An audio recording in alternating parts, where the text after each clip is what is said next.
बेयो थारैनो मोनसे जारिमिनारि बुब्लि बर' थुनलाइ आफादनि जारिमिन गोदान मोनसे जारिमिन 1952 मायथाइयाव 10 नभेम्बराव जेब्लानाखि बर' थुनलाइ आफादा जोनोम जाबाय बेनिफ्रायनो गोबां बोसोरारि जथुम्मा खुंबोबाय आरो बेबायदिनो जोङो 2026 मायथाइनि जानुवारि दाननि 9, 10 आरो 11 बिजनी हालामनि बदलावगावआव जि थेमफाख्रि फोथार जारिमिनारि जायगा बेवहाय जथुम्मा खुंदों आरो बेवहाय जोंहा सानथामनि जि हाबाफारि बेवहायनो बिबान सोलायनायनि हाबाफारिबो दंमोन नाथाय दुखु गोनां बाथ्रा जाहैबाय जे जोङो सानसेखौ थिगानो बारहोबाय थान्दै मेलखौ थान्दै जथुमखौ आरो अखानायैनो जिनेखि जोबथा थान्दै जथुम बेवहाय बिबानखौ लानानै एसे नांलाय खमलाय जाबाय एसे दावराव दावसि जाबाय जों जायखौ लुबैयाखैमोन आरो बे आद्रा थानाय जेनेखि बर' थुनलाइ आफादनि बिबानखौ जिहेतु दाफुंनो हायाखै आरो बिनि थाखायनो बर' थुनलाइ आफादनि जि खामानि दामानि बुंनो थाङोब्ला जोङो मास मोनसेनि बारा नांथानानै थाबाय दिनै जोङो साबायखर बावनांगोन जे उदालगुरि जिल्ला बर' थुनलाइ आफादखौ आरो उदालगुरिनि जेनेखि रायजो राजा बिथांमोनखौ जे बेवहाय बिथांमोना उदालगुरि कलेजनि नैबे जेनेखि नब्लाङाव माने जों लुबैनाय बायदि जोंनि खावलायनाय बायदि मोनसे बर' थुनलाइ आफादनि जारिमिनाव जाफेरै नुफेरै माने बिसायख'थि खुंनानै एसेबां मोजां आब्रुथियै दिनै बेवहाय फोजोबनो हाबाय बेखौ आं साबायखर बावगोन दिनै जोंनि जेसेबांनाखि जिल्लाफोरनिफ्राय सफैनो गोनां बर' थुनलाइ आफादनिफ्राय बिथांमोनाबो फैजोबदों जोंहा गासै 30सो जिल्ला आफाद दङ आसामनि सिङाव गंनैल' फैयाखै मोनसेया जाबाय जोंहा सराइदेवआव सफैयाखै आरो नगावआव बिथांमोनाबो सफैयाखै आरो बिनि अनगायैबो जोंहा दिल्लीनिफ्राय सफैदों सोनाब बंगनि सफैदों मेघालयनि सफैदों आरो जोंहा लोब्बा आफाद मोनब्रै दङ बेबो सफैजोबदों बिथांमोननि मदद बिथांमोननि थुलुंगा आरो नोंथांमोननि जि मदद थुलुंगा बेखौ जों अरायसम बावनाय नङा जोङो मोनसे गोसोआव गिनायबो मोनदोंमोन जे मोनसे जारिमिन जों दिनै सोरजिनो थांदों जाफेरै नुफेरै सोरबाया बुंनो नागिरदों जे बर' थुनलाइ आफादनि जारिमिनाव बे रोखोमनि बिसायख'थि जाफेराखै बेखायनो बिसायख'थि खालामनो होआ बिदिबो जोंखौ बुंदोंमोन नाथाय आं दिनै बर' थुनलाइ आफादनि आथिखालनि बिबान बानसु आफादगिरि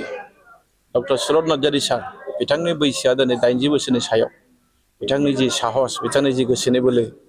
अराय सम जों साबायखर बावनांगोन खुलुमनांगोन जों बिथांखौ जे बिथांबादि सासे बैसोगोरा सुबुङा जोंनि हारिनि थारैनो सासे बिथाङा माने इन्टेलेक्चुवेल सानसुमैमोन बिथांनि साननायजोंनो जोङो खामानिखौ मावनो हादों आरो दिनै जोङो बेवहाय मोनसे जाफुंसार जेनोखि बिबान बर' थुनलाइ आफादनि बेखौ जोङो दिनै दानानै लानो हाबाय आरो जोबोद मोजाङै जादों जोबोद आब्रुथियै जादों आं बेखायनो आरोबाव खेबसे साबायखर बावनो लुबैदों जे गासैबो जोंहा सारा आसामनिफ्राय सफैनो हानाय बर' थुनलाइ आफादनि जोंनि लोब्बा आफादनि गासैबो लोगोसे जोंनि माने आसामनि बायजोआव थानाय बर' फिसाफोर बिथांमोना सफैनो हादों जोबोद जोंनि थाखाय थुलुंगाखांथाव आरो बेनिफ्राय जों बुंनो हायो जे बड'फानि जि सिमां बुहुमाव थानाय बर'फ्रा खौसे जा बे थारैनो मोनसे माने खौसे जानो थांनायाव दंबाय थायो बेखौ जों दिनै नुनो मोनदों जोबोद गोजोननाय मोनदों बे समाव नुनो मोनदों जिहेतु बिबान गथायनाय आरो बिबान आजावनाय बे मोननैनि गेजेराव जादों नामा दायो माने बिबानगिरिफ्रा बिबान लानो थाखाय आजावनो फैनाय बायदि नुनो मोनदों आं ओरै सानदों जे दिनैनि दिनाव बर' थुनलाइ आफादनि जेनोखि मुलुगाव जिहेतु जों गोबां बोसोर आवगायबाय 65 बोसोराथ' एसेल' नङा दा बेनि गेजेराव जों दिनै गोबां माने मानसिफ्रा बिबान लानो ओंखारबोदों गोसोआव गोजोननाय मोनदों थारैनो जोंनि हारिनि गेजेरावदि गोबां गोरों मानसि ओंखारबाय बेखायनो बेबायदि बिबान लानो ओंखारबोदों आगोलावथ' जों बिबान लानोनो गियोमोन मानसिफ्रा बिबान लानोनो फासयोमोन नागिरनो गोनां जायोमोन सोरनो होनो दिनैदि ओंखारबोदों बियो जोंनि हारिया थारैनो जौगाबाय आरो जोंनि राव थुनलाइ जोंनि सिनायथि जोंनि थामोनथानि फारसे बयहाबोदि मोनसे मोजां साननाय फैदों आं बेखौ आन्दाज खालामदों आरो बे बिथिङाव जोंहा मावनांगौ बहुद दं जोंनि बर' हारिया दासो माने जौगाबाय थादों जौगाबाय थानाय हारिया मावनो गोनां जोबनानै थाङा आरो बेवहाय गोबां माने चेलेन्जफोर थायो बे चेलेन्जनि गेजेरजों जों आवगायनांगोन आरो बर' थुनलाइ आफादा जोनोमनिफ्रायनो हारिनि थाखाय सानबोदों खामानि मावबोदों राव थुनलाइखौ लानानै खामानि मावनाय मोनसे आफाद बियो बेखौ लानानै रावहाबो गिनांगौ गैया बर' थुनलाइ आफादखौ साननो नाङा जे बियो सोरनिबा खामानियाव आखाइ होगोन नामा जों बेबायदि आखाइ होआ जोंहा जोंनि खामानिखौ जों मावगोन आरो जोंनि हारिनि थांनाय थैनायनि सायाव जोंहा बुंनांगौ गोबां थायो मावनांगौ गोबां थायो बेखौ जेब्ला जों बुंगोन जेब्ला मावगोन जोंखौ गिनो नाङा मानोना बर' हारिया जोंनि बर' थुनलाइ आफादनि गेजेरजोंनो गोदोआव सिनायथि जादों आरो दाबो सिनायजागासिनो दङ आं बेखिनिखौ दिनै नोंथांमोननो माने बे मेसेजखौ होनाय जाबाय सारनिफ्राय मोनसे रोखा खोनानो जिहेथु मोनफ्रोमबो आद्रा थानायखौ उदालगुरि जिल्लाया दिनै हेट्रिक खालामदों मरिगावनि आद्रा थादोंमोन दतमा आद्रा थादोंमोन आरो दिनैबो बे बिजनीनि बरलागावनि आद्रा दिनै जाफुंसार जिल्लानि सासे दैदेनगिरि हिसाबै गोसोआव माबायदि गोग्गानाय 2008 मायथाइयाव जेब्लानाखि दतमायाव माने खारग्लुं खारसि सिलाइ गावनानै खारनो गोनां जादों बेयावबो माने जेने थेने सानसेल' जानो हादों खारनाय मेला अखानायैनो खारनो गोनां जाबाय बेखौबो जोङो रौथायाव आं गावनो बे समाव नेहाथारिमोन रिक्स लानानै आंनो गावनो खुंना हरदों